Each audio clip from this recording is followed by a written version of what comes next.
The legend of Maula Jatt ने तारीख रकम कर दी, दुनिया भर में छा गई, 200 करोड़ का बिजनेस कर लिया।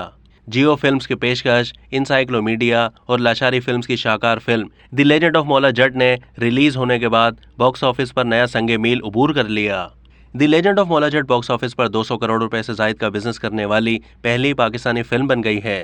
फिल्म की प्रोडक्शन टीम ने फिल्मी शायकीन को यह खुशखबरी सुनाई। प्रोडक्शन टीम की जानिब से फिल्म का एक खुसूसी पोस्टर शेयर किया गया और साथ ये भी लिखा गया कि तमाम रिकॉर्ड तोड़ते हुए दुनिया भर में शानदार पजीराई हासिल करने वाली film the legend of Maula Jatt ने पाकिस्तानी सिनेमा के लिए 200 करोड़ से जायद का बिजनेस करके एक नया संगे मील उबूर कर लिया। The legend of Maula Jatt, जिसमें फवाद खान और हमजा अली अब्बासी मरकजी किरदार अदा कर रहे हैं, 1979 की नामवर क्लासिक पंजाबी फिल्म मौला जट का नया वर्जन है। बिलाल लाशारी की हिदायतकारी में बनने वाली फिल्म रिलीज होने के बाद जहां पाकिस्तान में बहुत से रिकॉर्ड तोड़े और नए तारीखी रिकॉर्ड्स बनाए, वहीं बैनुल-अक़वामी सतह पर बरतानिया, कनाडा और अमेरिका समेत दीगर ममालिक की तमाम पंजाबी और हिंदी फिल्मों को भी पीछे छोड़ दिया।